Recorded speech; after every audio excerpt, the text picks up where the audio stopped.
Buenas noches con todos. La Unidad de Gestión de Educación Virtual y el área académica de educación de la Universidad Andina Simón Bolívar les dan la más cordial bienvenida a este webinario. Les recordamos los requisitos mínimos. Tener una conexión a Internet de 128 kbps, altavoces tipo diadema para disminuir el ruido externo.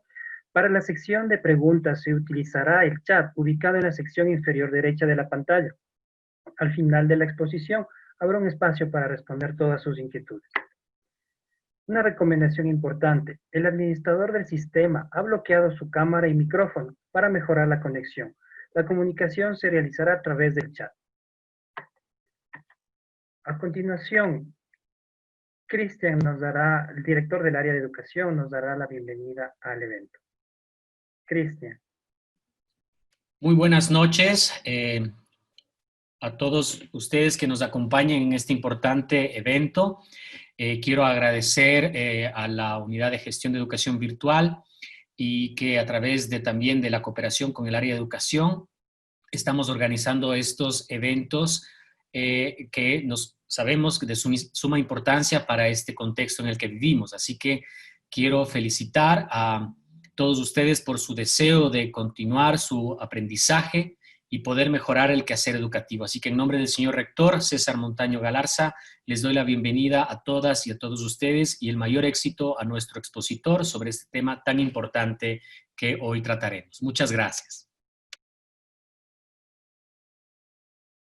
Gracias, Cristian.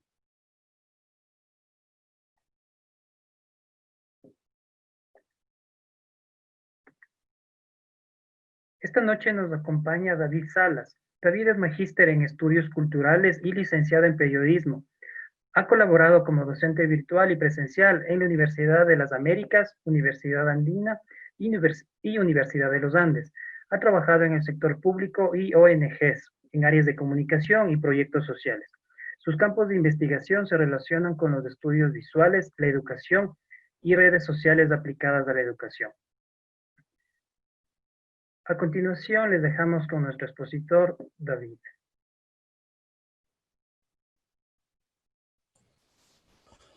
Muy buenas noches con todos. Gracias, Iván. Muchísimas gracias, Cristian, por la presentación.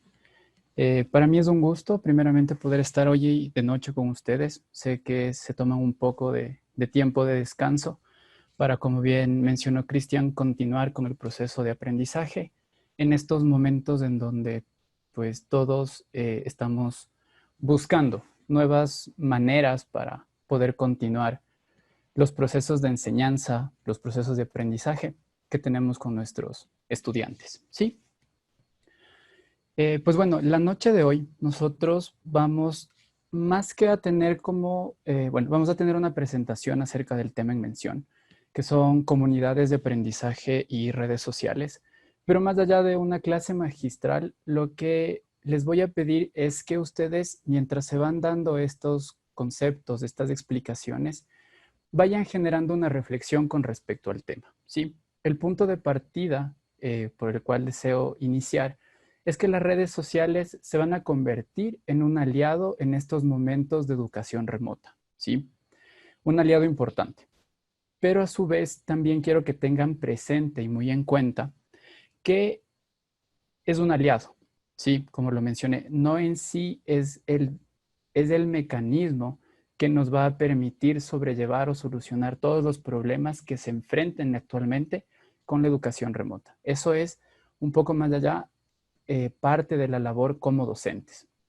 Dicho esto, voy a empezar con la presentación para que todos ustedes la puedan observar, ¿sí? La noche de hoy vamos a trabajar el tema de comunidades de aprendizaje y redes sociales. Pero antes, considero que es muy importante que nosotros tengamos un contexto, ¿sí? Un contexto que nos va a enmarcar en lo que es una red social. Entonces, es necesario que nosotros en un primer momento entendamos lo que es la web 2.0. La web 2.0 es conocida como la web social, ¿sí? Y esta web social, que todos nosotros la usamos de una u otra forma, a través de redes sociales, Facebook, Instagram, Twitter, para enterarnos de noticias, correo electrónico, inclusive mensajería instantánea, WhatsApp, Telegram, mensajes de texto, ¿sí? Esta web social fue creada precisamente para eso, para compartir, para conocer, para interactuar. Pero en el campo de la educación, en lo que nos estamos concentrando hoy noche, la primera pregunta que yo me hago es, ¿qué transformó esta web social? ¿Sí? Y una de las primeras respuestas es que la web social transformó la naturaleza del proceso de enseñanza y aprendizaje.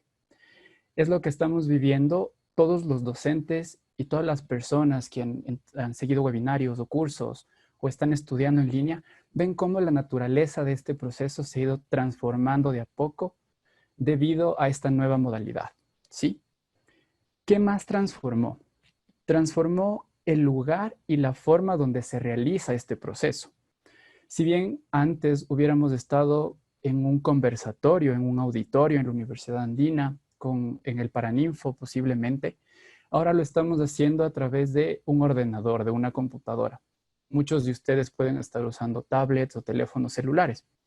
Yo estoy en mi hogar, entonces la forma y el lugar han cambiado. Puede haber personas que incluso estén en otras latitudes, en otros usos horarios, pero nos estamos conectando a través de esta tecnología, a través de esta web social. Y finalmente, algo muy importante que también se transforma con esta web 2.0 es el papel que desempeñan tanto estudiantes como docentes, ¿sí? Muchas veces se ha hablado Paulo Freire mencionó esta idea de la educación bancaria, en donde los estudiantes se sentaban y el docente impartía conocimientos y esa era la verdad absoluta. Al transcurso del tiempo, esta noción o esta concepción de la educación se ha ido transformando, ha ido cambiando.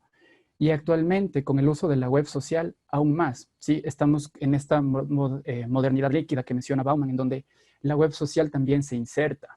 Y estos procesos de enseñanza también cambian. Tanto estudiantes como docentes pueden cambiar la función. Muchas veces los estudiantes pueden estar enseñando algo al docente y el docente tiene que estarse actualizando constantemente en su campo del conocimiento porque eso es lo que hace la tecnología, ¿sí?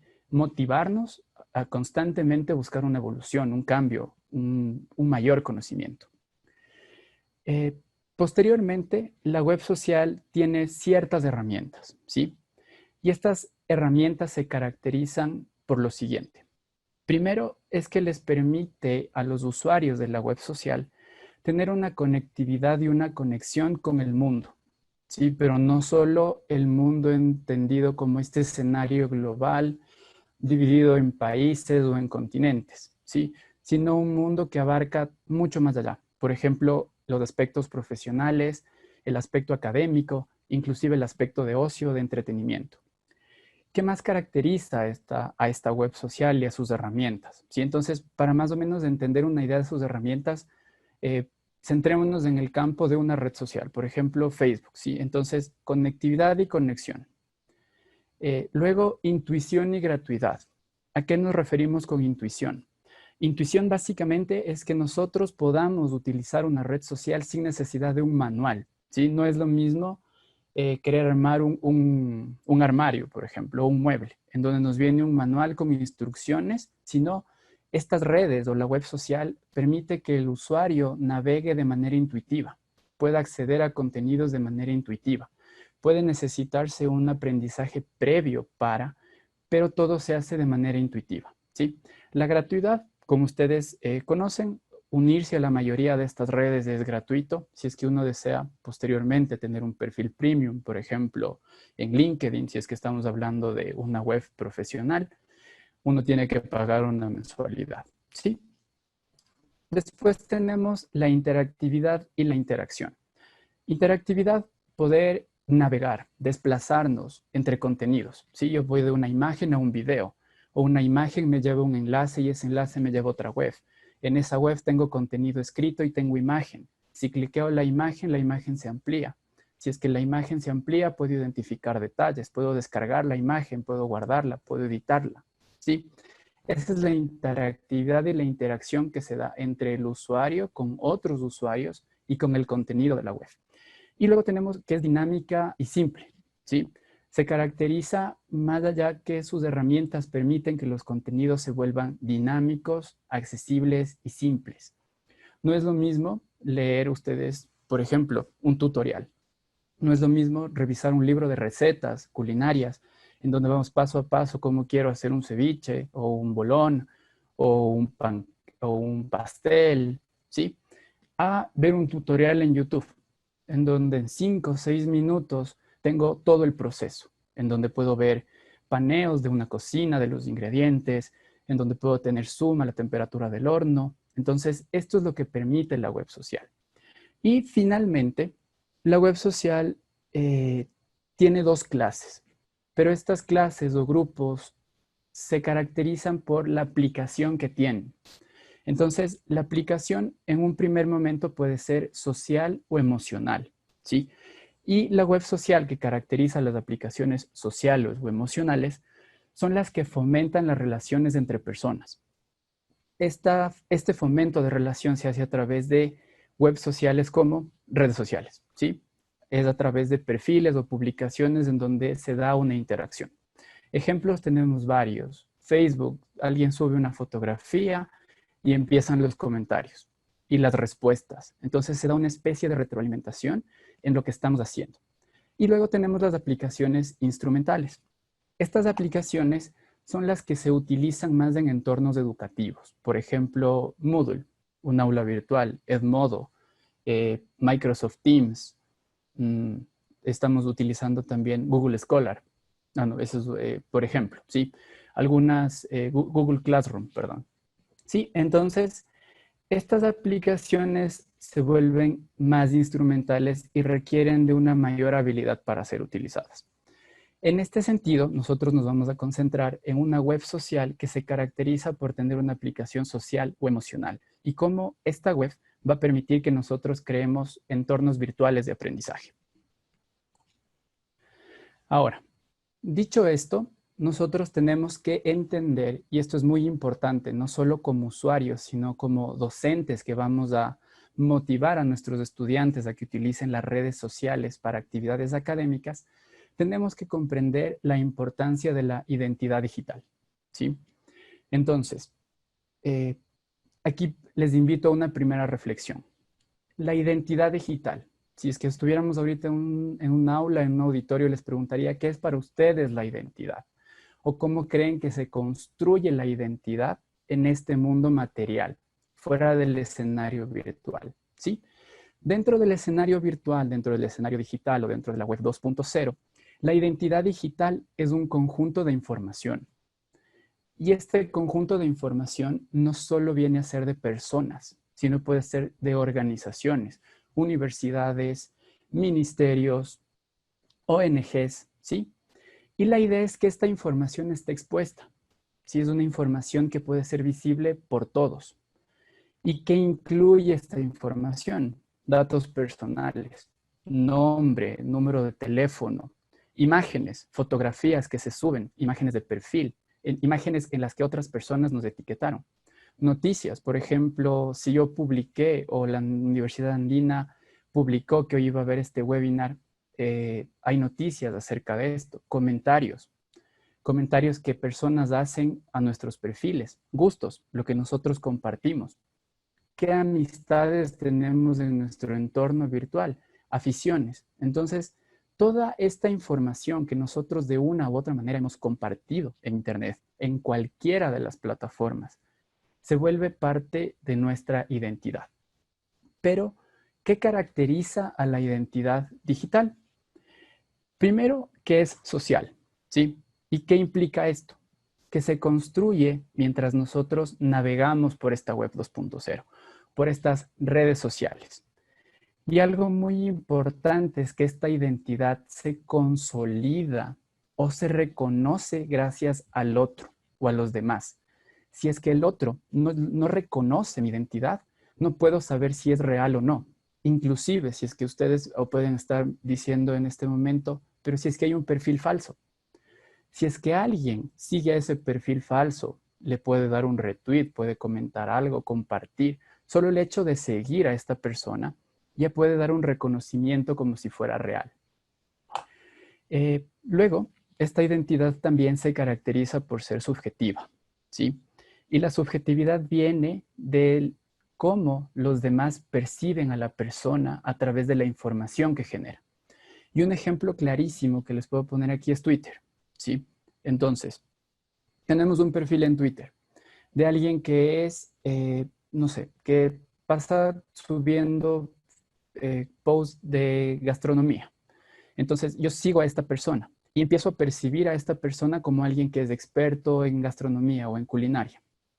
Sigo a otro perfil y veo a alguien que siempre está comentando noticias y quejándose del gobierno, de las acciones de las organizaciones políticas. Entonces digo, esta persona tiene un comportamiento político, ¿sí? Veo a alguien que solo comparte memes o chistes, esta persona debe ser muy graciosa.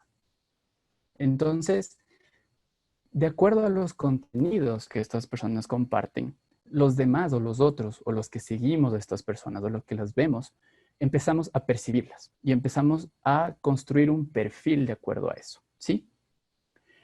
Lo mismo va de la par con una identidad indirecta, que no podemos conocer a esta persona directamente, sino a través de sus referencias, es lo que les mencionaba anteriormente.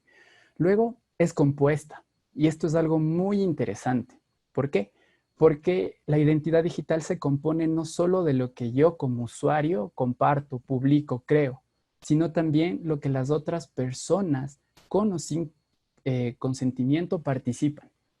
Entonces, si es que ustedes emiten un comentario en Twitter diciendo con este tema actual, el de las ballenas en Galápagos, estamos en desacuerdo con el gobierno por tales y tales razones, deberían hacer tal cosa. Entonces me vuelvo un ser político, me vuelvo contestatario a lo que está pasando. Y la gente me comenta, yo veo que en tu perfil no utilizas fundas de reciclaje, produces muchísima basura y ahora estás aquí, voy a citar, hecho el ambientalista, ¿sí?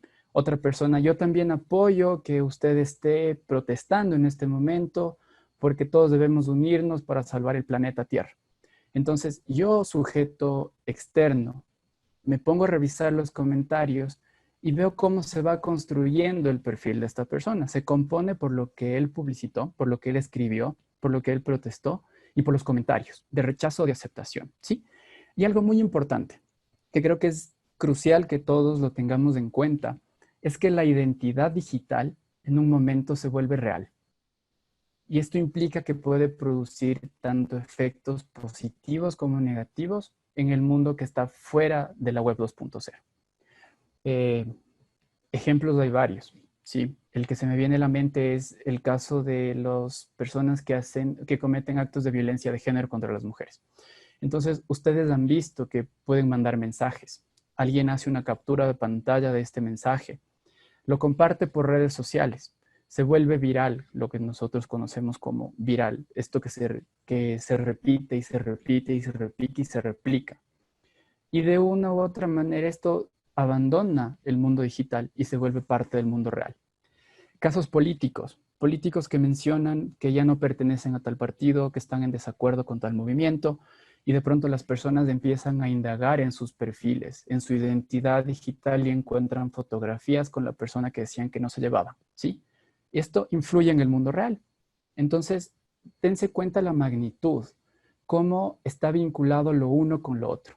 Y finalmente, la identidad digital es dinámica. Está en constante cambio y modificación. Un día ustedes pueden decidir postear información sobre el cometa que está pasando, que ya pasó. Al siguiente día información sobre gastronomía. Al siguiente día pueden subir selfies. Al siguiente día no pueden subir nada. O pueden cambiar su perfil. O pueden cambiar su fotografía. Si es que un día estaban en una foto con la familia, al siguiente pueden estar leyendo un libro. Al siguiente pueden estar subiendo una montaña. Al siguiente haciendo bicicleta. Entonces, es dinámica. La identidad digital va a cambiar constantemente. Y frente a esto, es importante que nosotros tengamos en cuenta ciertas normas de seguridad. Y estas normas vienen en tres sentidos. La primera es que somos visibles en la web 2.0. La segunda es que esta visibilidad nos crea una reputación. Y la tercera es que vamos, o más bien, tenemos que tener en cuenta qué es lo que hacemos público y qué es lo que hacemos privado. Entonces vamos a entender a la web social como una habitación, como una casa. Esta casa o esta habitación tiene cortinas y estas cortinas dan la privacidad de este espacio del mundo exterior. Entonces, cuando yo abro las cortinas, puedo decidir que los vecinos o quien sea vean por segundos lo que hay dentro de este espacio. Cuando las cierro, se vuelve un espacio privado, ¿sí? Entonces, dicho esto, algunas recomendaciones. Y esto ténganlo muy en cuenta por el tema de la docencia y los estudiantes. Primero, nunca aporten datos personales en la red, ¿sí? Y tampoco bríndenlos en entornos poco seguros o a personas desconocidas que les estén pidiendo información. Esto es muy importante que lo mencionen cuando estén hablando con sus estudiantes, perdón, porque actualmente está en boga el juego en línea, ¿sí? Es decir, utilizas una plataforma o puedes utilizar un ordenador o al PlayStation o Xbox, que se me acaba de olvidar, una consola de videojuegos, ¿sí? Y a través de estas consolas, los chicos están constantemente en comunicación en línea con otras personas. Y se ha dado casos de que hay jugadores que efectivamente no son de la misma edad, piden información, tarjetas de crédito, nombres, direcciones, perfiles. Entonces, ustedes conocen todo lo que pasa actualmente en la web, desde pedofilia, robo de información, phishing, que es a través de enlaces robar información personal. Entonces, eso hay que tener muy en cuenta y recomendar a los chicos y tenerlo nosotros también presente, ¿sí? Luego, algo muy importante es crear de forma responsable perfiles en redes sociales. Y esto implica conocer qué datos voy a publicar, ¿sí? Y también poder diferenciar qué perfil voy a utilizar para qué. Este es un perfil personal, este es un perfil laboral, es un perfil académico, es un perfil de ocio, es un perfil para qué, ¿sí? Yo tengo que saber para qué uso el perfil. Luego, la configuración de seguridad o privacidad. Las personas que manejan Facebook o algunas otras redes saben que pueden hacer que sus contenidos, inclusive sus perfiles, sean públicos o privados. Y pueden aceptar a las personas que decidan seguirlas o las personas que decidan ver estos contenidos, ¿sí? Luego, algo muy importante y algo que no hacemos la mayoría de nosotros es hacer una revisión periódica de la identidad. Y para esto, ¿cuál es la fórmula simple? Ingreso a un buscador de internet, cualquiera, el de su preferencia, y coloco mi nombre completo. Doy clic y a ver qué me arroja el buscador. Si es que desean, mientras avanzamos un poco, lo pueden hacer ahora y van a ver cuántos homónimos existen en el mundo con su nombre, cuántos perfiles de personas existen, si es que su fotografía sale en las imágenes de Google, si es que sus perfiles de Twitter, LinkedIn, Facebook, Instagram aparecen en el buscador, si es que tienen artículos publicados, si es que han hecho presentaciones y las han subido a internet. Entonces, pueden ir identificando la revisión periódica, ¿sí? Luego, medidas de seguridad al momento de navegar. Esto implica sistemas operativos, actualización de antivirus, por lo que les mencionaba por phishing, que es muy importante tenerlo. Y algo muy importante para las personas que son docentes y de igual forma para las personas que son padres o madres de familia. Recomienden a los chicos cuando sientan, o ustedes mismos, cuando sospechen que alguien está dañando su identidad o reputación online, ténganlo muy en cuenta y recurran ayuda, ¿sí? Esto es suplantar la identidad o sextorsión o ciberacoso. La suplantación de identidad ha pasado la semana anterior. Hubo un caso aquí en Ecuador de una periodista de El Comercio TV que sus perfiles fueron hackeados y suplantaron su identidad. Entonces empezaron a enviar mensajes, empezaron a compartir fotografías. Entonces, eso es, hay que tenerlo mucho cuidado. El ciberacoso, el envío de mensajes, el estar siguiéndole a alguien constantemente, en otros términos se le conoce como stalker, una persona que está viendo constantemente a alguien, y la sextorsión. Sí, ya vamos a topar este tema, que también es interesante. Y bueno, ahora que las redes sociales o más bien la comunicación a través de estos dispositivos está mucho más en boga, que inclusive los médicos, sexólogos, están hablando de relaciones a través de los dispositivos. Entonces, la sextorsión eh, puede también ser un motivo de violentar la seguridad o la privacidad de alguien, ¿sí? Entonces, el último punto, el de pedir ayuda y el de tener en cuenta suplantación, sextorsión, ciberacoso, es importante cuando los estudiantes decidan crear un perfil con fines educativos, ¿sí? Por eso es lo que vamos a ir avanzando. Y ahora ya vamos al meollo del asunto, ¿sí? Tuvimos una introducción, vimos qué es la web 2.0, algunas normas de la identidad digital y cómo cuidarnos en esta web. Y vamos a hablar acerca de las redes sociales. Entonces, ¿qué son las redes sociales? Para hacerlo de manera breve y concisa, podríamos decir que son sistemas que nos permiten establecer relaciones con otros usuarios, ¿sí? Estas relaciones pueden ser sociales, pueden ser lúdicas, pueden ser laborales, pueden ser académicas, pueden ser románticas, como les mencionaba hace un instante, ¿sí? Entonces, son sistemas que nos permiten relacionarnos con otros. ¿Qué forman o qué necesitan estas redes sociales para existir? Primero necesitan una plataforma, pero lo más importante, usuarios, ¿sí? Y estos usuarios, como estamos viendo en este gráfico de aquí, se convierten en una red, en un entramado de relaciones que están vinculados de una u otra forma, por algún u otro escenario, momento, contexto, ¿sí? Pero los usuarios de las redes sociales, de acuerdo va avanzando el tiempo, van cambiando. Y actualmente se caracterizan porque estos usuarios no solo consumen información, ¿sí? En un primer momento, cuando la web apareció, éramos consumidores de información, leíamos contenido. Después nos volvimos productores, podíamos subir contenido a la web. Luego, difusores, ¿sí? Es decir, compartir el contenido. Y actualmente también podemos ser editores de información, lo que ahora estamos llamando como curaduría de contenidos, ¿sí? Entonces, yo me descargo un video del internet, tengo una aplicación en mi teléfono móvil, lo edito, le cambio los colores, agrego escenas, puedo subir el video nuevamente. Bajo una fotografía, le hago un montaje, subo la fotografía nuevamente, ¿sí? Bajo un contenido, lo transformo, lo puedo subir, ¿sí? Entonces, ahora los usuarios de redes somos consumidores, productores, difusores y editores de información, editores de contenidos. Eso tenemos que tener muy en cuenta. Y finalmente, ¿cuál es el uso que le damos como sociedad a las redes sociales? Y yo puedo destacar tres. Primero son herramientas para la comunicación. Actualmente nos estamos comunicando, no sé si podríamos llamar a Zoom una red social, pero es una plataforma de streaming de video para videoconferencia. Y en el momento en que le estamos utilizando ahora todos como comunidad para poder ver este webinar, es una herramienta para la comunicación. También son espacios de ocio. Y muchas veces creo que este es el uso principal que le damos. ¿Sí? Espacios de ocio, de entretenimiento. Y hay una noción muy importante acerca de esto. No recuerdo muy bien el nombre del autor en este momento, pero él hablaba sobre ciertos intersticios, burbujas de ocios del texto, ¿sí? Si es que me acuerdo del autor, se los menciono al final.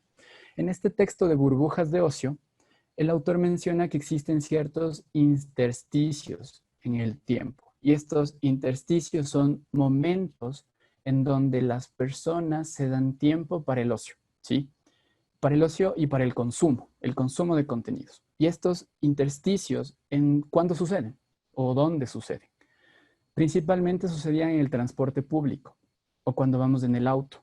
¿Sí? Entonces, recuerden, hace algunos meses que podíamos todavía salir en nuestra libertad. Iban en el bus, sacaban el teléfono móvil y empezaban a chequear redes sociales. Abrían Facebook, Twitter, Instagram, la que ustedes preferían, y empezaban a consumir contenido. Y estos espacios de movimiento en donde no hay acción, por decirlo así, se convierten en espacios de consumo, en espacios de ocio, ¿sí? Entonces, esto hay que también tenerlo muy en cuenta. Y finalmente, algo que estamos proponiendo en este webinar es convertir a las redes sociales en escenarios de aprendizaje, ¿ok? Y vamos a proceder con esto.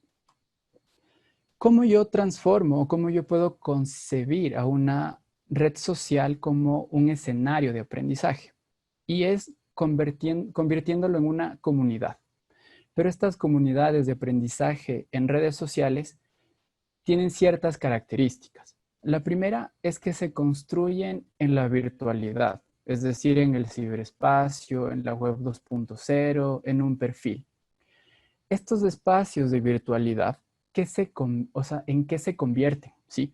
Se convierten en lugares no físicos, en lugares virtuales, en donde los individuos que quieren pertenecer a esta comunidad se convocan, es decir, se reúnen ahí.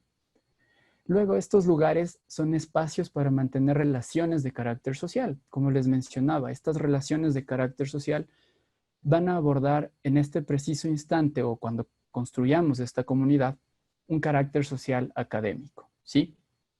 Ahora, estas comunidades de aprendizaje, como todo grupo que se consolida en un escenario presencial, humano, material, ¿sí? Tiene una dimensión simbólica. Y esta dimensión simbólica tiene mucha relación con construir sentidos de pertenencia al grupo, ¿sí? Con sentidos de identidad. Y tanto esta pertenencia como esta identidad logra que se consolide la comunidad. Entonces, esto lo podemos ver en varios ejemplos, ¿sí? Y ya les voy a presentar uno al final. Voy a terminar con esta diapositiva, ¿sí? Entonces, esta consolidación de pertenencia y de identidad se hace a través de objetivos.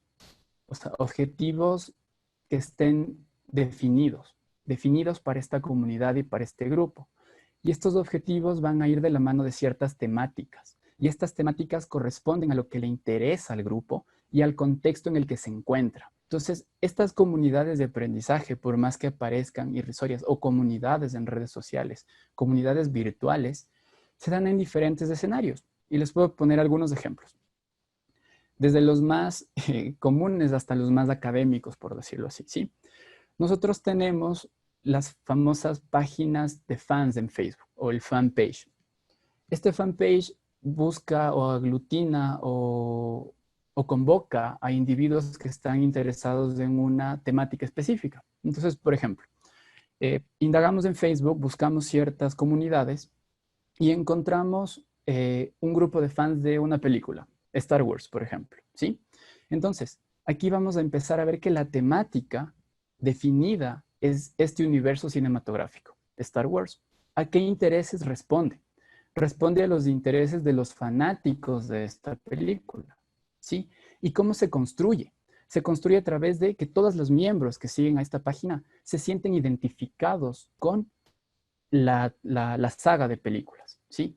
¿Y cómo se consolidan? Se consolidan a través de estas relaciones, de los contenidos que los administradores o que todos puedan subir. Entonces, imagínense, subir las fotografías del making of de la película, ¿sí? Es contenido, están produciendo conocimiento.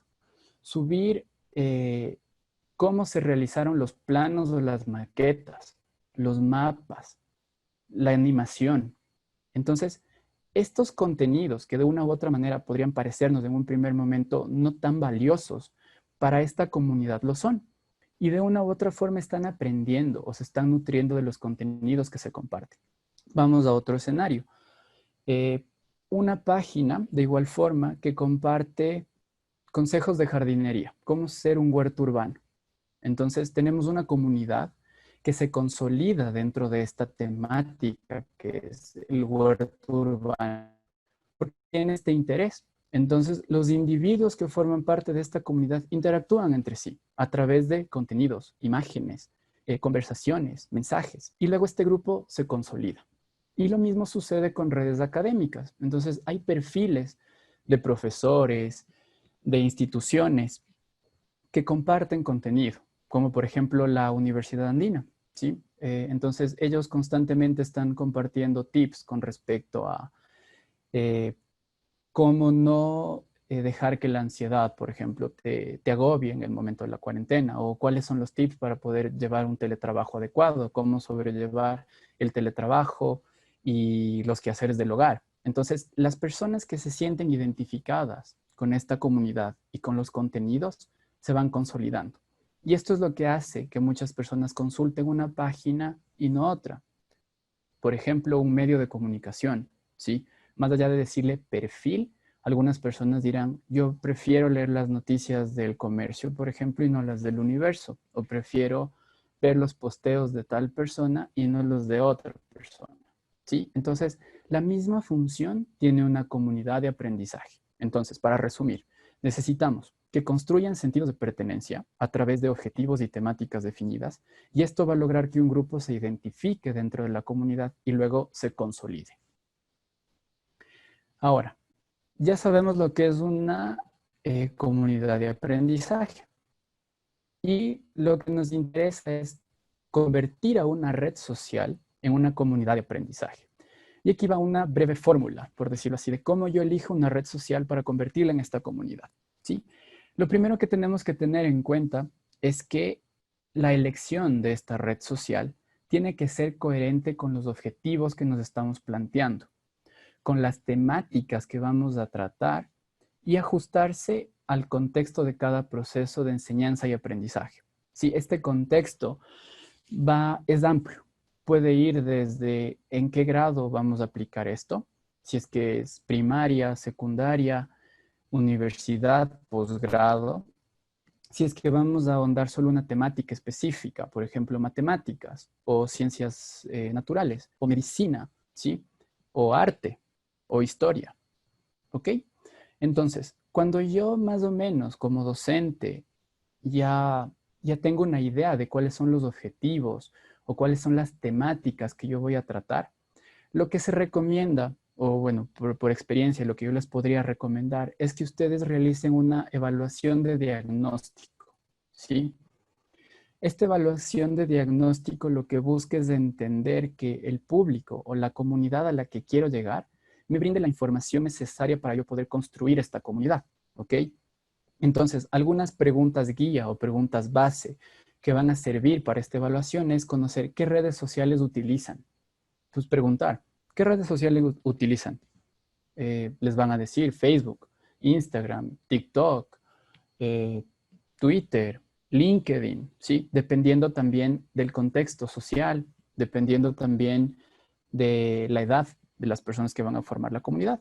Luego, algo muy importante, ¿para qué usa la red social? Y esto va a ser crucial porque les van a decir, para hablar con mis amigos, para enterarme del acontecer nacional, para conocer información relevante, para conocer personas, ¿sí? Luego, ¿qué contenido buscan en sus redes? ¿Qué contenido siguen? ¿Qué les interesa? ¿O qué reciben a través de redes sociales? Entonces, les pueden decir, a mí me interesa las imágenes, me gusta mucho ver videos, yo busco textos, yo sigo a tales personas y tales personas se caracterizan porque sus contenidos son simples de entender o recibo notificaciones cuando alguien sube un tutorial de cómo tocar guitarra. Entonces, este diagnóstico les va a permitir mapear, ¿sí? Mapear cuáles son los intereses de la comunidad.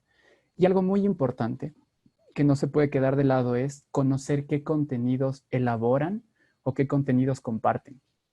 Entonces, en una aula de clase, por ponerlo así, vamos a hablar de las inteligencias múltiples. Entonces, alguien puede ser mucho más visual, alguien puede ser mucho más artístico, alguien puede tener muy buen oído, muy buena memoria, muy buena retención, alguien puede aprender escribiendo. Entonces, el contenido que ellos elaboran de igual forma es lo que les va a llamar la atención. Entonces, alguien puede decir, a mí me gusta escribir. Otra persona, a mí me gusta tomar fotografías, subir fotografías. Alguien puede decir, yo prefiero hacer videos. Alguien más puede decir, yo hago infografías o me gusta hacer presentaciones o soy tan buen dibujante que hago estos videos tutoriales en donde voy dibujando y voy contando una historia. A mí me gusta narrar. Entonces, la idea de este diagnóstico es conocer cuáles pueden ser las potencialidades que van a tener los miembros de la comunidad y cómo los contenidos van a aportar a esta consolidación. ¿Sí? Entonces, ¿cuál es el propósito de la red social hecha una comunidad de aprendizaje?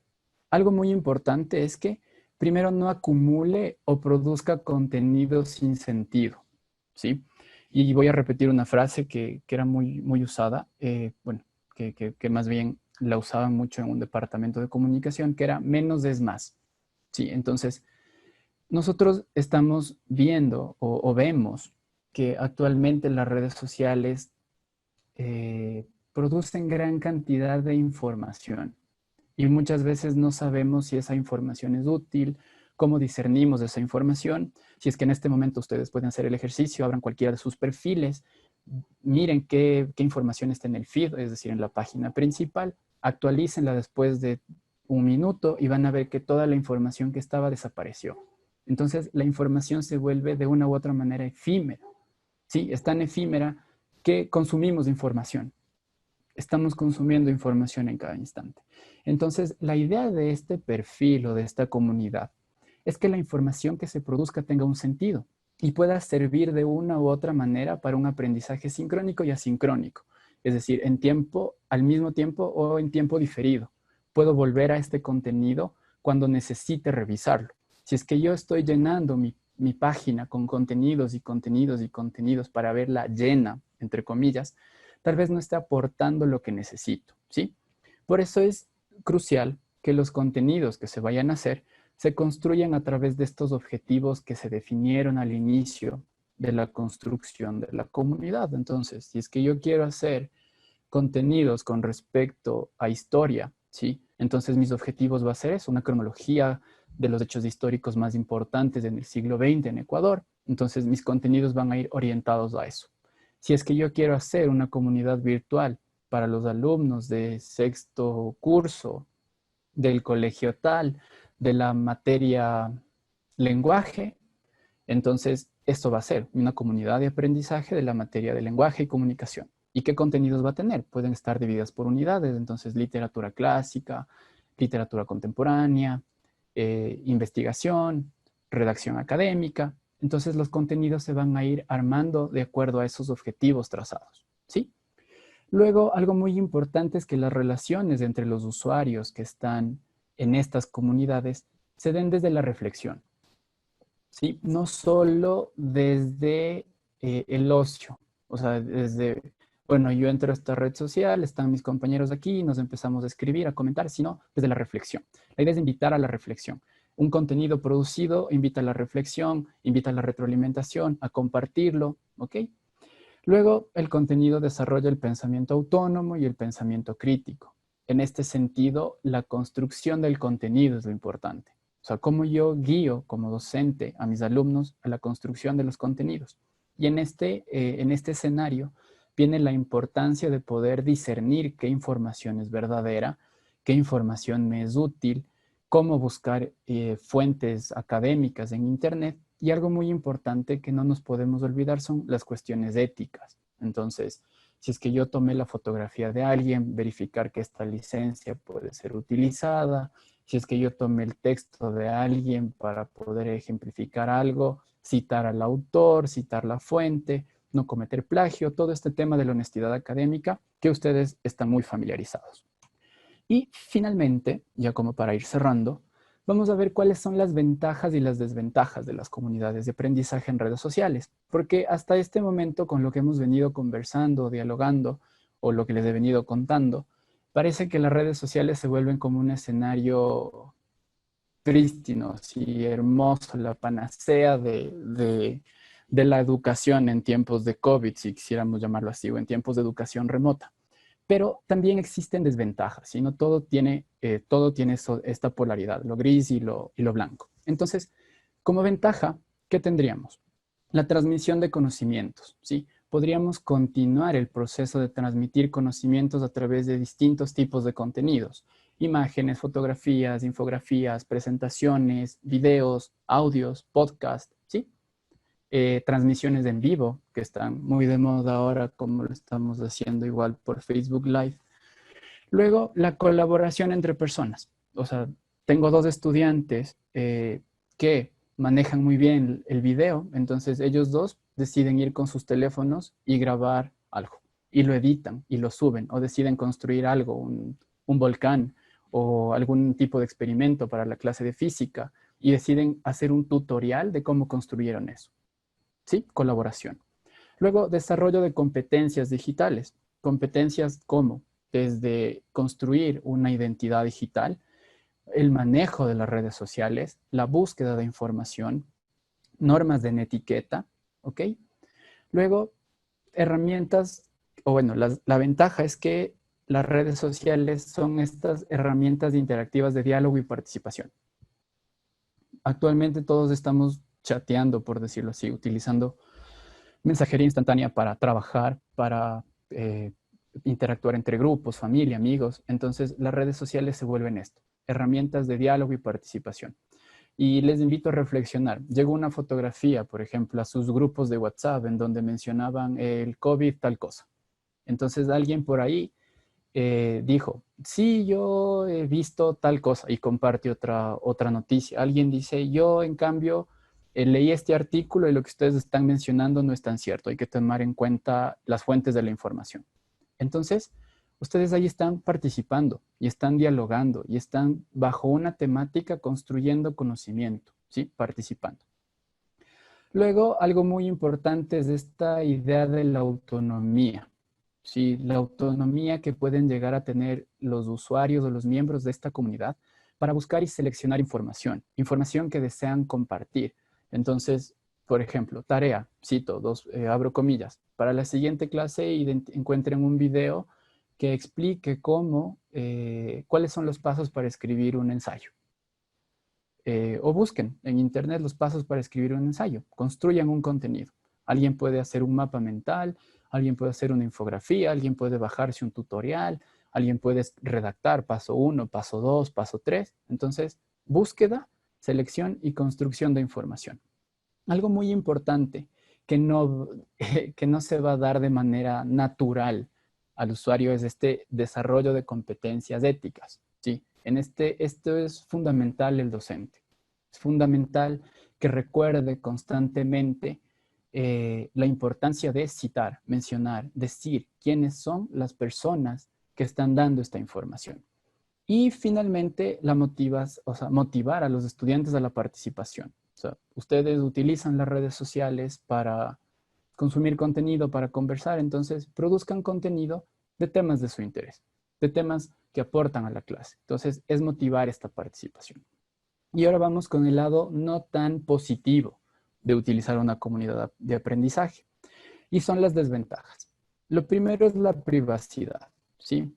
Como bien hablamos al inicio, si es que nosotros no logramos tener un manejo adecuado de la privacidad, puede resultar un poco conflictivo, principalmente con menores de edad. O sea, por ejemplo, si ustedes están planteando crear una comunidad de aprendizaje en redes sociales para los grados de básica, necesitarían tener el permiso de los padres, ¿sí? O los padres necesitarían ser los que gestionen esta comunidad y puedan transmitir los contenidos a los pequeños, a los niños, ¿sí? Por este tema de la privacidad. Luego, algo de lo que no podemos estar exentos son de las situaciones conflictivas. Pasan en el mundo real, pasan en la web 2.0, pasan en los chats de la familia, en donde alguien dice algo y otra persona le responde y de pronto empiezan a pelearse en el chat. Entonces, van desde las discusiones más sencillas hasta los insultos ya subiendo de tono y algo muy común ahora, el ciberbullying, lo que vimos del ciberacoso y todo lo demás. Entonces, esto es importante. Luego tenemos la adicción y el síndrome FOMO, que básicamente significa que los usuarios se vuelven adictos a la red. O sea, necesitan estar constantemente revisando los perfiles para saber qué está pasando. Porque si no revisan el perfil, tienen un sentimiento de ansiedad de que están perdiendo la posibilidad de estar conectados con el mundo o con lo que está pasando en este momento. Entonces, tal vez a todos nos pudo haber pasado en algún momento. Revisamos algún perfil, vimos una fotografía, una noticia, avanzamos, luego actualizamos y alguien nos escribe y nos dice, ¿viste lo que pasó con tal persona? ¿Viste lo que dijo el presidente hace 2 minutos? ¿Viste lo que publicó el comercio con respecto a los parques nacionales? ¿Viste lo que está pasando en Galápagos? Y nosotros no lo vimos. Y empieza ese sentimiento de, no vi, me lo perdí.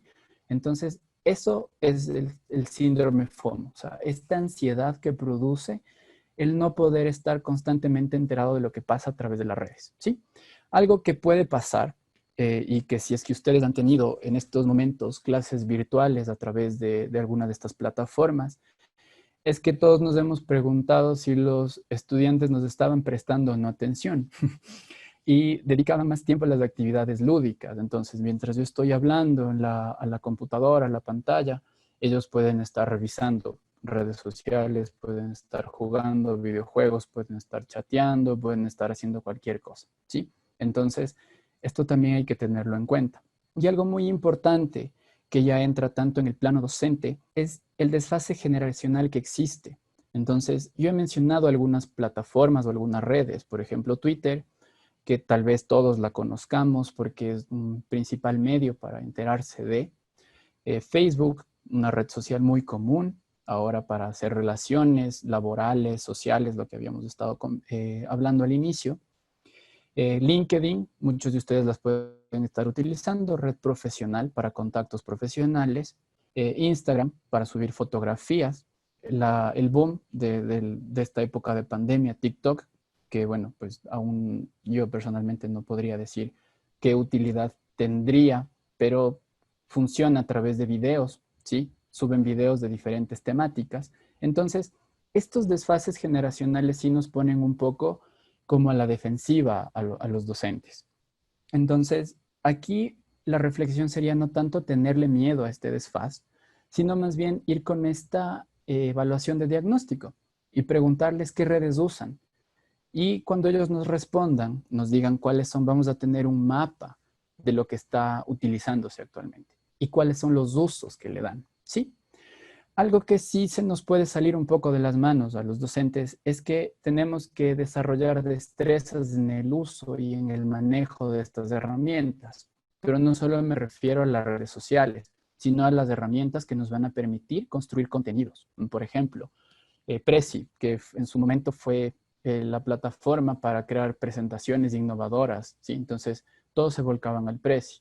Luego aparecen otras, Canva, que nos permite construir infografías, Genially, editores de video, aplicaciones para el teléfono. Entonces, de igual forma, los estudiantes se convierten en un vínculo o en un puente o como ustedes deseen llamarlo, para poder relacionarnos con estas tecnologías.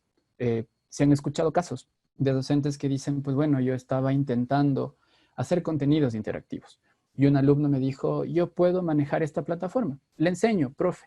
Entonces, sí, por favor, enséñanos a todos. Entonces alguien dice, ya, yo también tengo otro. Tengo un editor para el celular que es mucho más sencillo, que es gratuito. Entonces, la idea es esa, ¿sí?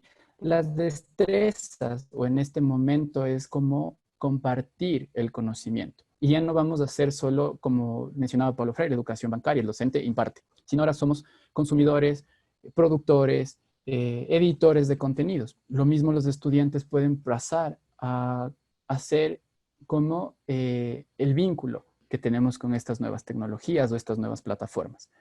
Y algo que sí se sale del control de los docentes y va mucho más allá a las instituciones, es la exigencia que están poniendo encima de todos para seleccionar actividades, para crear materiales y para construir metodologías para el entorno virtual. Metodologías que en este momento de pandemia han sido emergentes, metodologías que no han estado desarrolladas, actividades que estaban pensadas para un aula de clase que han tenido que llevarse a la virtualidad sin estar en presencial, ¿sí? O creación de materiales, profesores que manejan sus diapositivas y luego pasarlas a lo virtual. Entonces, estas desventajas, o como para ir cerrando, se pueden solucionar. No es que no son solucionables o que nos enmarcan en una imposibilidad de hacer cosas. Por ejemplo, la exigencia del docente, ¿sí? Al crear estos materiales o la metodología. Y esto hace hincapié en la reflexión que les invitaba a hacer al inicio. Las redes sociales o estas comunidades de aprendizaje o las aulas virtuales o las videoconferencias son mecanismos, son herramientas para un fin, ¿sí? Es como el papel y el lápiz. Si es que yo quiero escribir una historia y solo tengo papel y lápiz, la historia viene desde mi sentir, desde mi reflexión, desde el corazón, desde la cabeza, desde la experiencia, desde la memoria, desde el recuerdo. Y el papel y el lápiz lo que hacen es materializar eso. Son las herramientas para llegar al fin de plasmar mi historia. Entonces, las redes sociales exactamente son eso, son las herramientas. Los docentes o las personas que quieran aplicar redes sociales para hacer comunidades de aprendizaje tienen el background, por decirlo así. Tienen todo el bagaje académico, experiencial, metodológico. Entonces, ese es el puntal de la comunidad, mi experiencia. Y a través de esta experiencia, cómo yo utilizo esta experiencia, este conocimiento, estos objetivos, estos contenidos y los plasmo para lograr una enseñanza o un aprendizaje a través de estas herramientas. Y ahí vienen los contenidos. Y como para ir cerrando, es importante que también entendamos, como estábamos mencionando hace un instante, que las redes sociales son inmediatas y estos intersticios nos obligan a consumir información rápidamente. Entonces, no es lo mismo que yo pueda hacer un video de 3 minutos a que le mande un paper académico de 25 páginas a un estudiante para que lea. Esto tampoco quiere decir que voy a retirar estos insumos académicos, porque tampoco es una idea de comprimir toda la información, por decirlo así, o facilitar el entendimiento, sino es jugar con diferentes mecanismos, con diferentes herramientas, con diferentes contenidos. Entonces, si un día, pues bueno, hacemos una infografía, otro día nos leemos un texto, otro día nos vemos un video, otro día construimos un foro, otro día hacemos una clase en vivo, otro día, pues, podemos inventar, ¿sí? Entonces, eso, en resumen, es lo que les quería compartir hoy en la noche, esta idea de cómo poder construir una comunidad de aprendizaje en redes sociales, cuáles son los pasos que se deberían seguir, qué se caracteriza y cuáles son sus ventajas y cuáles son sus desventajas. Esta presentación ustedes la pueden encontrar, la va a compartir la universidad, ¿sí? Y con esto terminaría y creo que abrimos paso a la ronda de preguntas. Muchas gracias, David, por tu exposición. Sí, tenemos varias preguntas. Ana Rojas nos dice, ¿por qué es una desventaja que el profesorado desarrolle destrezas en uso y manejo de estas herramientas? ¿No sería más bien una ventaja que los docentes desarrollen esas destrezas? Ya, a ver, puede ser que haya estado mal explicado en la diapositiva. No se vuelve una desventaja, sino, o sea, el sentido de que sea una desventaja es que los profesores tal vez no tienen estas fortalezas en un primer momento y se ven de una u otra forma en este contexto emergente de pandemia a desarrollarlas de manera autónoma, por decirlo así. Entonces, es más o menos como, voy a utilizar un ejemplo, cuando a un niño le quieren enseñar a nadar, tendríamos dos metodologías para hacerlo. El primero es, pues yo me meto en la piscina con el niño y le digo así, braceas y vamos nadando con tus flotadores, paso a paso. Y otra es la que utilizan muchísimo en películas de comedia, en donde le marcan al niño y lo lanzan a la piscina. Entonces, más o menos como que vas a aprender a nadar por la fuerza, ¿sí? En este sentido, el segundo escenario, el de aprender a nadar por la fuerza, vendría a ser esta idea de desarrollar estas competencias, porque como fue algo tan emergente, no hubo el tiempo necesario para que se desarrollen estas competencias. Entonces, un docente que no las ha desarrollado todavía y que se ha visto, frente a esta situación, va a sentir que no tiene las destrezas necesarias para afrontarla. Y es aquí cuando yo mencionaba que los alumnos pueden ser como el puntal para poder desarrollar estas destrezas. Entonces, no se vuelve una desventaja cuando el docente o la persona que esté interesada en construir una comunidad quiera desarrollar estas destrezas. Se vuelve una desventaja cuando no hay estas destrezas y cuando hay un escenario de no querer adquirirlas o tener un miedo por adquirirlas o no saber cómo adquirirlas e inclusive lo que nosotros muchas veces mencionamos en clase o lo hemos dicho es el miedo a preguntar y el miedo a decir no sé, no entiendo, alguien ayúdeme. Entonces en la posición del docente muchas veces decirles no sé, no tengo la respuesta o tal vez tú me puedes ayudar con la respuesta, sí se vuelve un poco complicado. Entonces más allá va por eso. Gracias, David. Carla Ruiz nos pregunta, ¿hay riesgos en relación al aprendizaje por la web social? ¿Se aprende igual, más o mejor que por la vía presencial? Es una pregunta bastante interesante y es una pregunta que en realidad puede invitar muchísimo a la reflexión, principalmente en este momento de educación emergente por la pandemia, por estos escenarios emergentes de educación virtual. Es curioso, y puedo reflexionar con respecto a esto, que la generación que ahora está tomando clases virtuales es la generación que más pegada a los dispositivos móviles está. Yo podría decir que es una generación multipantalla. Está con el celular, está con la computadora, está con la televisión prendida. Y de una u otra manera las relaciones sociales se hacen a través de esto. Y esta manera de socializar o de construir relaciones también avanza a las otras generaciones. Entonces, por ejemplo, una reunión familiar, todos pueden estar con el celular chateando por WhatsApp y todo eso. Pero eso lo veíamos hace unos meses. Ahora que todos nos hemos visto obligados a estar, obligados, literalmente esa es la palabra, a estar pegados a la pantalla, se ve una necesidad de la presencialidad. No sé si es que algunos de ustedes son docentes y han preguntado a sus alumnos o a sus estudiantes cómo se han sentido con respecto a las clases virtuales.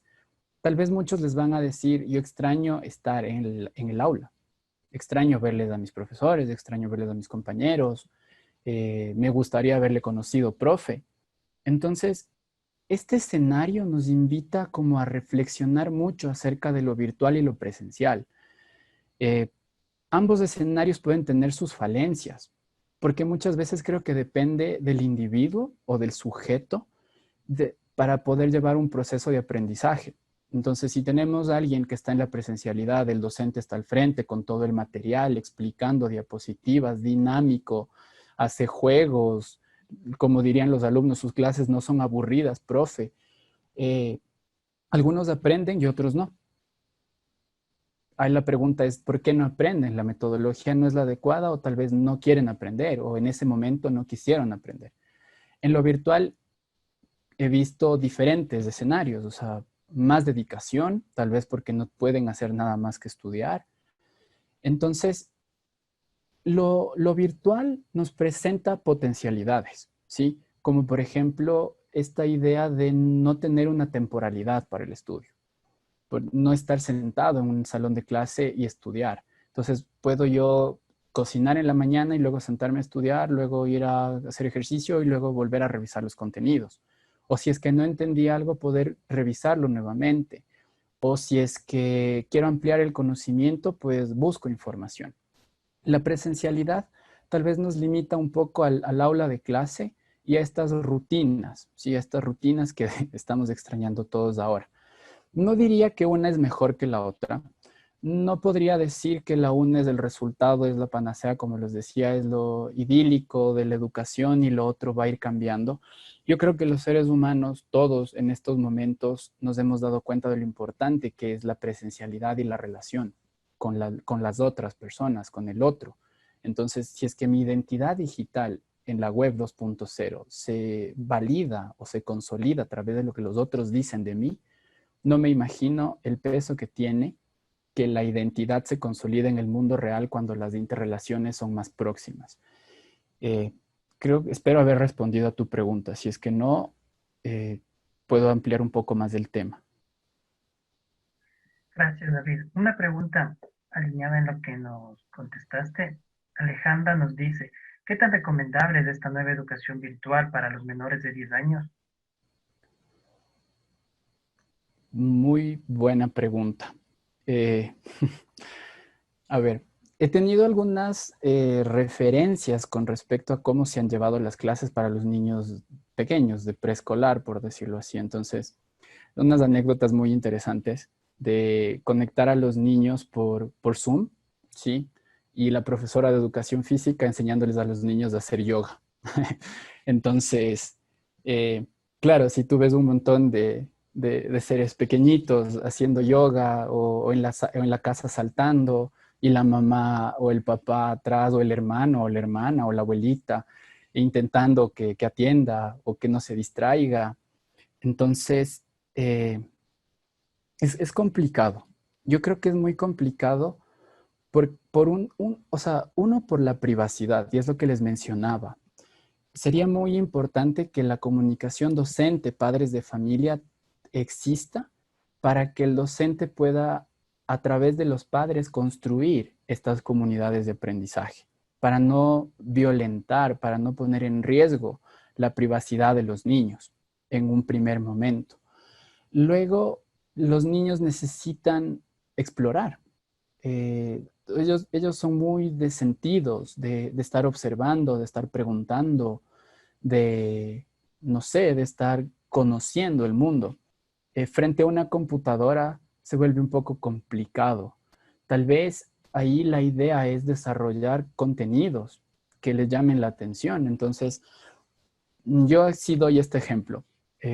Es muy importante que, aunque a veces digamos que no es correcto ver o consumir productos televisivos, los productos televisivos para todas las edades te muestran un cierto tipo de discurso y un cierto tipo de realización que te permite ver qué es lo que llama la atención. Entonces, en los niños tú ves colores, ves movimiento, ves gesticulaciones.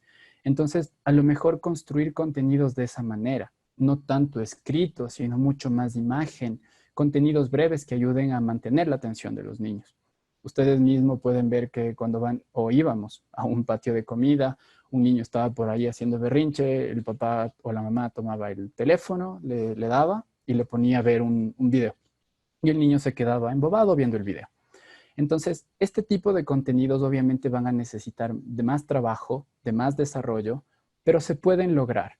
Y tal vez con actividades que acompañen estos contenidos en casa. Por ejemplo, si es que ven un video acerca de alguna temática, que dibujen en casa algo. O que, sí, que dibujen o que hagan manualidades, plastilina. Sí, yo creo que puede funcionar, pero teniendo en cuenta estos dos puntos importantes. Primero, una comunicación entre padres y docente para la construcción de una comunidad, principalmente por precautelar la privacidad de los niños, que no sean vulnerados. Y segundo, eh, hacer que los tiempos de atención de los niños en esta comunidad, en Facebook o en una red social, sean mínimos, reducidos, sean cortos, para poder tener la atención. Luego, hacer contenidos muy dinámicos, ¿sí? Y finalmente, acompañar estos contenidos con actividades prácticas en casa. Gracias, David. Otra pregunta, alineada a lo mismo que nos estás comentando, nos pregunta Daniel, ¿qué tiempo tiene que estar un niño y un adolescente frente a la pantalla? Digo esto porque en la educación regular algunos colegas pensaban que tenían que tenerlos sentados frente al computador el mismo tiempo que en la presencial. Creo que, a ver, un tiempo recomendable, dicen que máximo podemos mantener la atención unos 30 minutos todos frente a la pantalla, si es que el tema es interesante. Imagínense un salón de clase, como tú mencionas, o sea, los colegas a veces, y voy a citar lo que decían mis estudiantes en este semestre, se paran y nos dan misa. Entonces, resulta poco atractivo, por decirlo así, el contenido o la clase o la dinámica. Entonces, eh, también esto va muy de la mano con las normas de la institución. Entonces, por ejemplo, alguna institución te va a decir, les tiene que dar la hora de clase, porque si no les da la hora de clase, yo no le pago.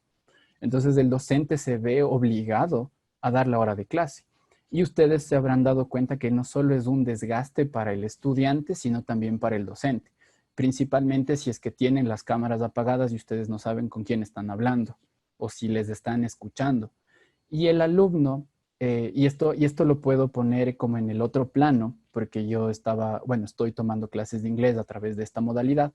Entonces, para el alumno también es muy exigente el tema de la concentración, porque si bien el aula te pone en un escenario de aprendizaje que con pocas distracciones, por decirlo así, cuando estás en un entorno hogar, la gente circula, hay sonidos, del perro ladra, suena el teléfono, se cae algo, te da hambre, te da ganas de tomar agua. Entonces, las distracciones aumentan.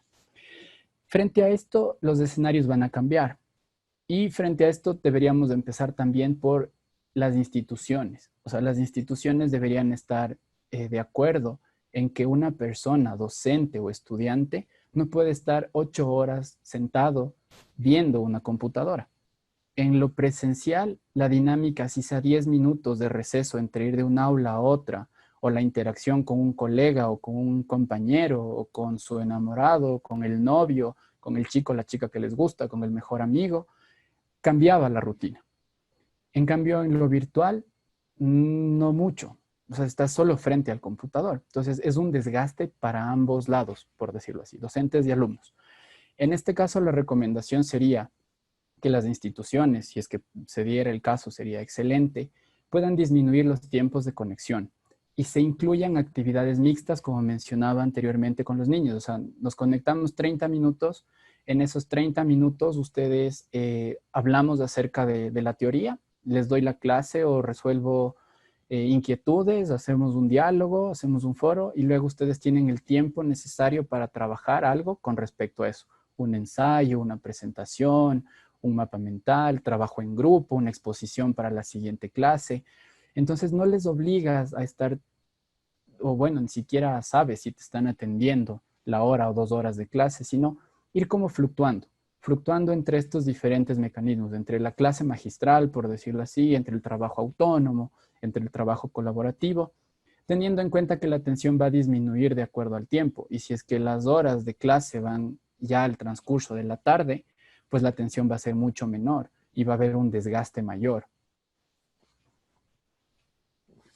Gracias, David.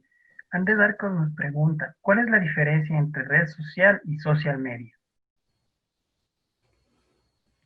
Buena pregunta. Eh, Realmente, como les dije al inicio, o sea, si hago una traducción literal de inglés a español, diría que es parecido, podría ser lo mismo. No sé si social media tiene mucho más que ver con el tema del marketing. No sé si es que estoy en lo correcto. Eh, pero creo que son sinónimos. O sea, creo que son sinónimos porque muchas veces las personas que están en marketing te hablan sobre el social media marketing y el marketing en redes sociales. Entonces creo que van por ahí, o sea, son como sinónimos. Y es que no estoy respondiendo, no estoy en lo correcto, voy a buscar la información y ya les voy a enviar por el chat porque esa pregunta sí no la tengo muy clara. Gracias, David. Desde Facebook nos pregunta, ¿qué red social aconsejarías para una persona que quiere compartir contenido con jóvenes adultos profesionales? A ver, creo que sería importante lo que mencioné, hacer esta evaluación de diagnóstico para conocer cuál es la red social que están utilizando. Si son jóvenes profesionales, por ejemplo, nosotros tenemos una página que nos da los reportes de uso de redes que la publica Hootsuite, si no estoy mal, y nos da el índice de cuál es el rango o el porcentaje de uso de redes sociales que tienen cada uno de los países. Entonces, Ecuador se caracteriza por tener a Facebook como una de las redes que más se utilizan y WhatsApp como la red de mensajería instantánea más utilizada. Entonces, si es que no hacemos una evaluación de diagnóstico y utilizamos estas plataformas para obtener esta información, pues te recomendaría Facebook. Una, pues porque es la más utilizada, como te mencionaba. Dos, porque todo el mundo está, o bueno, casi todo el mundo está familiarizado con esta plataforma. Y tres, por la cantidad de contenidos que puedes compartir en ella, ¿sí? A diferencia de Instagram, en donde solo puedes subir videos o fotografías, en Facebook, pues tienes la opción de fotografías, videos en vivo, archivos de audio, compartir enlaces web, ¿sí?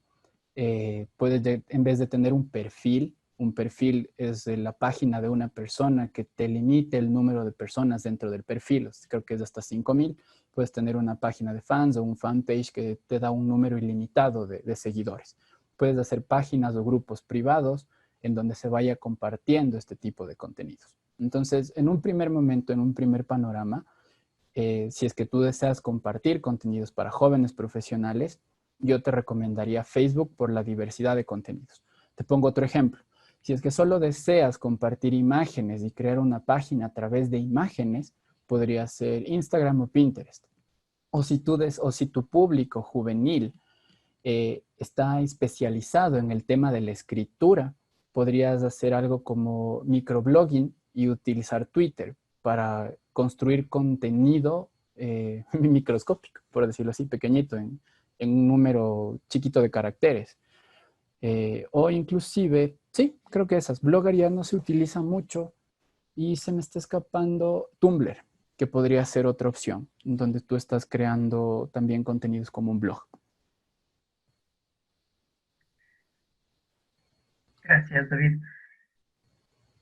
Luis Llanes nos pregunta, parece que la red social más usada en la actualidad en la educación básica y media es WhatsApp, por la falta de conectividad de las familias.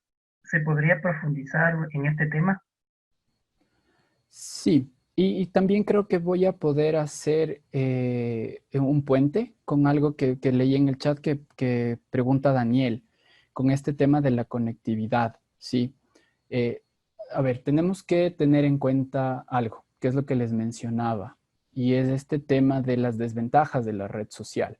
No abordé mucho el tema de la conectividad porque es algo, o bueno, es una situación como país alarmante, por decirlo así, ¿sí?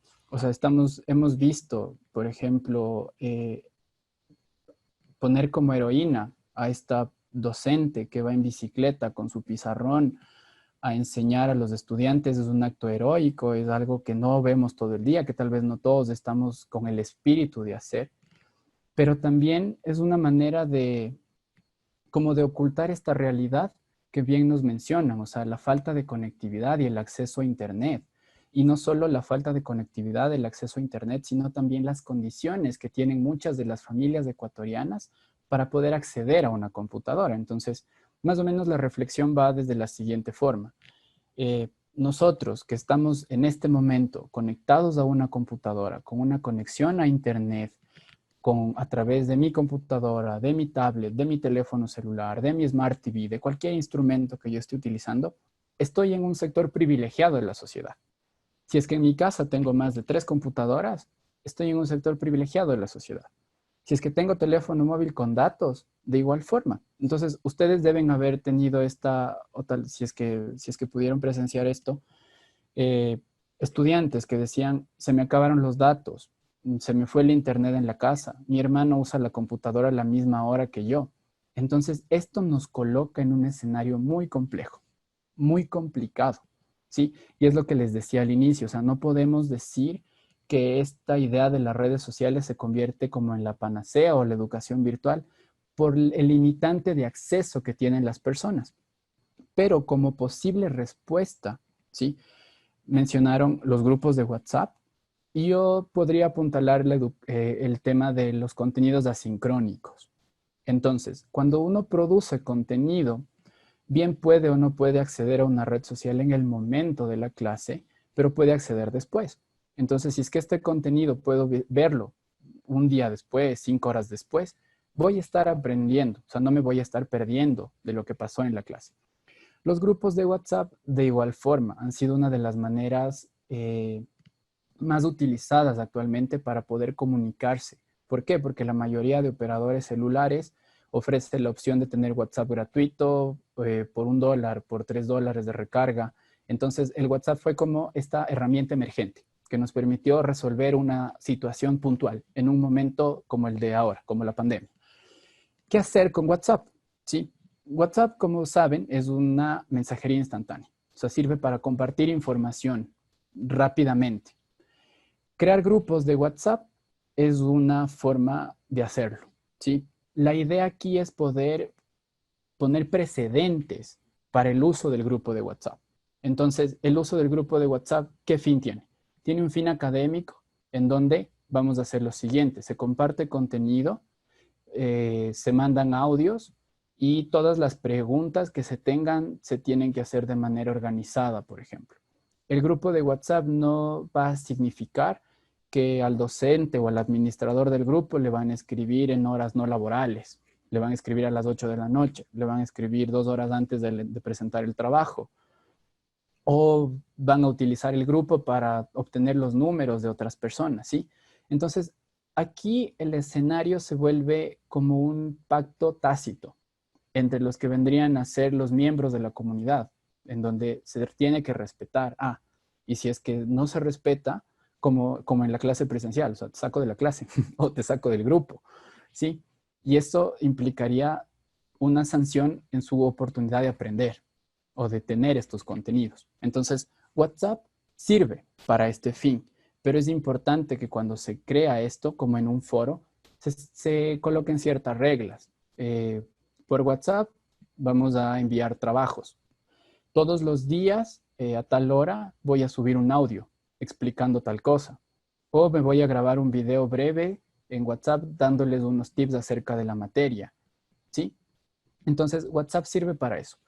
Con respecto a esto de la conectividad, pues sí, o sea, no sé si el Ecuador esté listo. En realidad, no sé si es que el mundo está listo para esto.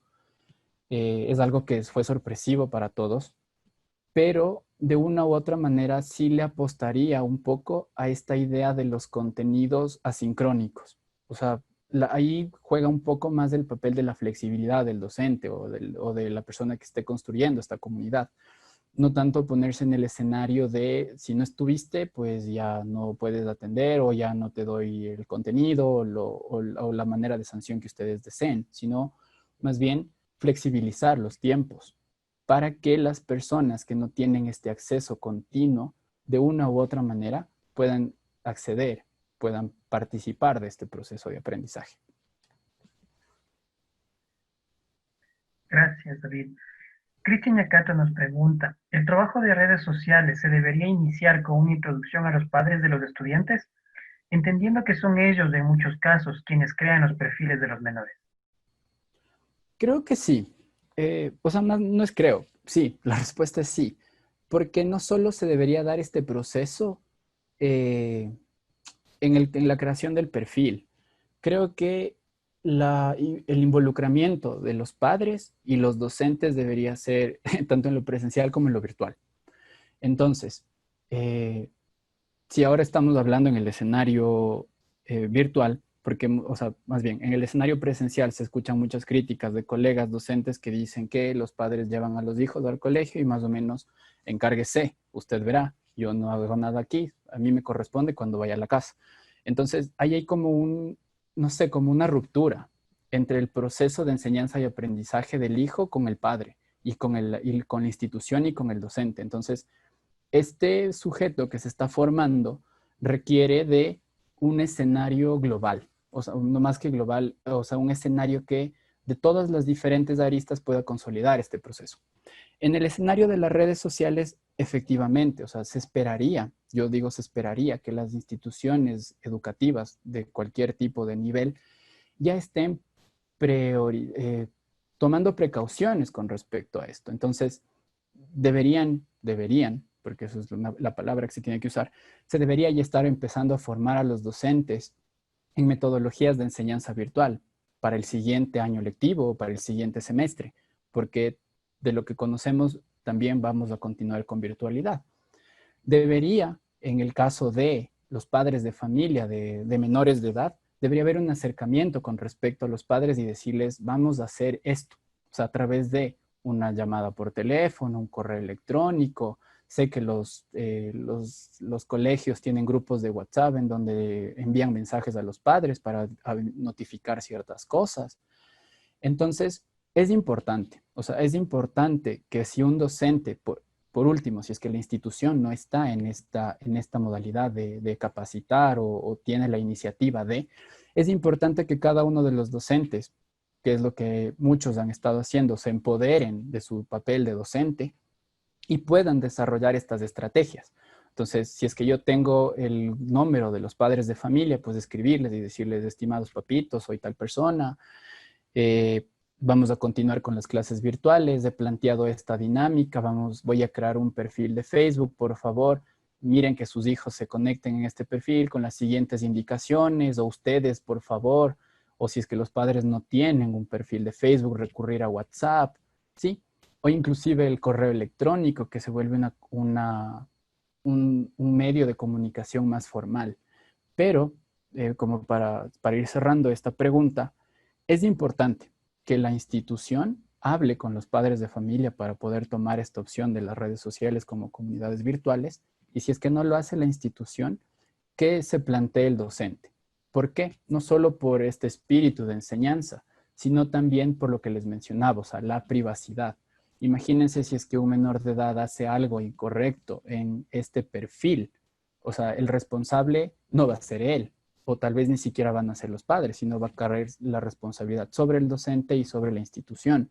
Entonces, es importante que exista este diálogo y esta comunicación y estos compromisos tácitos que les mencionaba. Todo con el fin o con el propósito de continuar los procesos de aprendizaje de los chicos.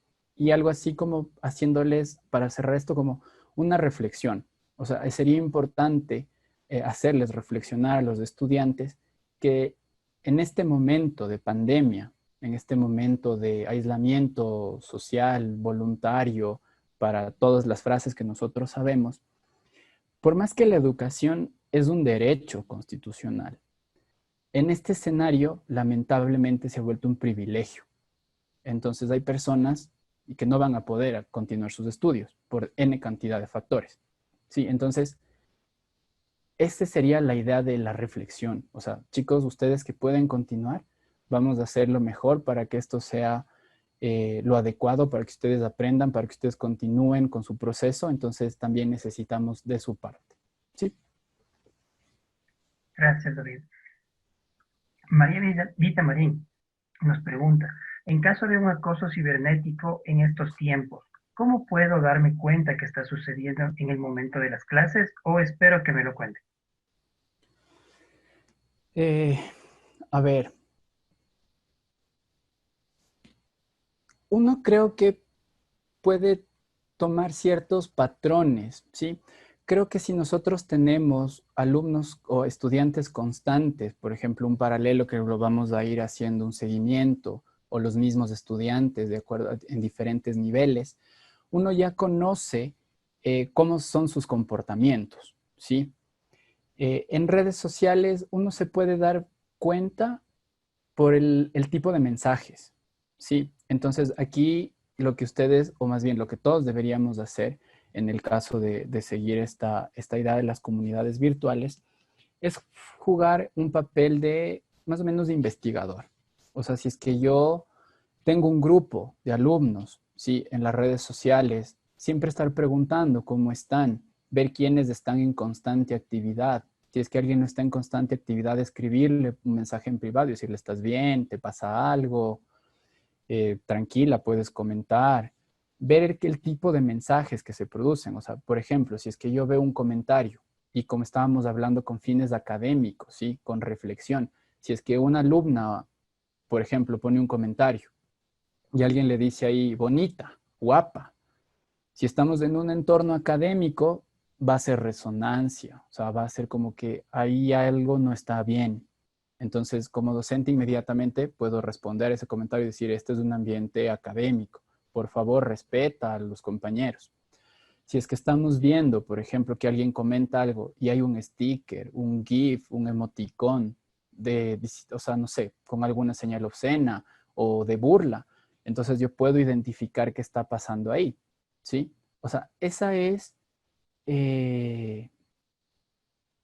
esa es como la manera de hacerlo. O sea, creo que ahorita es muy difícil porque en la virtualidad, si bien no tienes las cámaras encendidas, si tienes el chat que es lo que están utilizando los chicos para hacer preguntas, para relacionarse entre ellos, en lo presencial veías los comportamientos. Si en la clase algo no estaba bien, podía llamar la atención. Aquí es un poco más complejo, pero ahí vienen las habilidades, ¿sí? Como el sexto sentido. Entonces, si es que tienes a alguien que es muy participativo y de pronto ya no participa, si es que tienes a alguien que no se conecta, si es que empiezas a notar mensajes, ¿sí? O comportamientos. Entonces ahí se vuelve un poco más, o sea, se volvería un poco necesario tomar precaución. Algo que se podría recomendar también es el tipo de fotografías que se vayan a subir al perfil que van a utilizar para el proceso académico. Lo que se podría recomendar es tal vez crearse un perfil alterno, ¿sí? O sea, un perfil que sea solo para el proceso académico, en donde suban imágenes de ese estilo. Entonces, si ustedes revisan perfiles de Facebook, van a ver N cantidad de tipos de imágenes.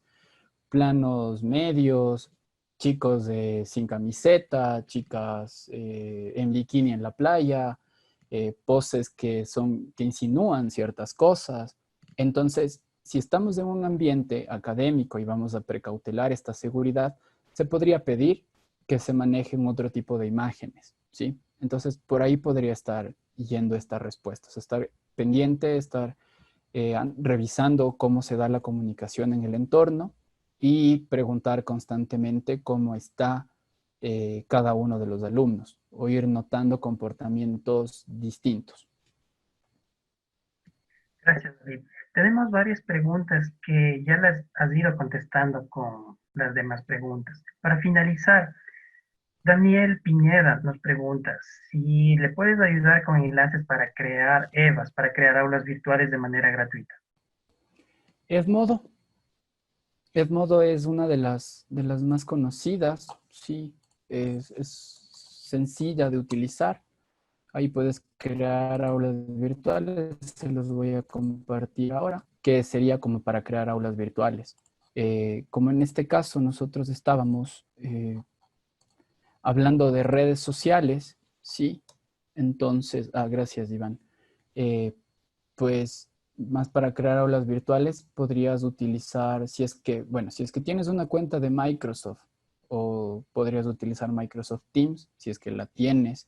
Si es que no, el Classroom en Google, puedes crearte una cuenta de Gmail y crear a través del Google Classroom una aula virtual, también es válida. Creo que esas dos son como las más funcionales en este momento. Edmodo, Classroom, Teams, porque ya Moodle ya son aulas paga. Muchas gracias, David, por tu presentación y por tu explicación. Ayúdanos, por favor, con un mensaje final para poder ir cerrando. Pues, bueno, primero lamento si es que no se pudieron contestar todas las preguntas que quedaron pendientes. Intenté responder a todas. Un mensaje final que les podría dar es, bueno, este proceso o la labor docente, o más que docente, esta energía o esta fuerza que tiene el ser humano por aprender y por enseñar a los otros, siempre va a ser una energía que motive tanto al que enseña como al que aprende, ¿sí? En este sentido, se vuelve importante tener en cuenta que la labor que estamos haciendo tiene un fin, y no tanto es un fin profesional, sino también es un fin humano. O sea, lograr que estos contenidos creen o construyan seres humanos que sean útiles, no solo para la productividad de un país, sino también para la consolidación de las relaciones humanas, de todo lo que estamos viendo, del respeto al otro, a las diversidades, al respeto de las diversidades, a la colaboración con los otros. Como bien les mencionaba, si es que las redes sociales, o más bien no podemos decir que la situación actual o las redes sociales o la educación en línea se vuelva una respuesta a las problemáticas educacionales de todo el planeta o el futuro, son herramientas para un fin, ¿sí? Y en este caso, los docentes o las personas que están en este ánimo o en esta energía de enseñar, tienen que poner su conocimiento, su sabiduría, su metodología, su bagaje y plasmarlo a través de estas herramientas para lograr esos objetivos, esos fines que se hayan propuesto. Sin más que decirles, más bien gracias por haber asistido. Espero que haya sido de mucho conocimiento, un espacio de reflexión para ustedes, que se vayan con respuestas, pero también se vayan con interrogantes, que también no asuman todo lo que se ha dicho aquí como una verdad universal, sino que también reflexionen con respecto a ella y vayan a buscar más información. y vayan a buscar más respuestas o más interrogantes, que eso es lo importante. Y nada más, agradecerles a todos, desearles una muy buena noche y algo que todos nos hemos estado diciendo últimamente, cuídense, ¿sí? Cuídense mucho, no bajemos la guardia. Todavía tenemos que estar prevenidos en esta situación actual. Muchas gracias, David. A continuación, tenemos las palabras de despedida del coordinador de la Unidad de Gestión de Educación Virtual, Jorge. Muy bien, muchas gracias, Iván. En primer lugar, pues quiero agradecerte, David, por este webinario. Realmente, pues, es sumamente importante, pues, toda esta experiencia y conocimiento que nos has compartido en esta noche, en especial en lo que tiene que ver con la conformación de comunidades de aprendizaje en redes sociales, en estos tiempos donde la mayoría, no solamente en Ecuador, sino en el planeta, estamos confinados con este tema del COVID-19 y evidentemente para quienes somos educadores y profesores estamos buscando las mejores estrategias para generar estos procesos de educación remota que pueden ser virtuales, pueden ser a distancia, pueden ser híbridas. Más bien, este webinario ha sido la antesala para un curso avanzado virtual que vamos a empezar este día lunes, sobre estrategias pedagógicas con redes sociales y recursos educativos abiertos. Los invito a visitar la página web de la Universidad Andina Simón Bolívar, donde van a encontrar información de este curso que empieza el próximo día lunes y cuyo capacitador o docente virtual es justamente David Salas, quien nos acompaña en esta noche. Muchas gracias a todos por su presencia y le doy paso a Iván, por favor. Gracias, Jorge.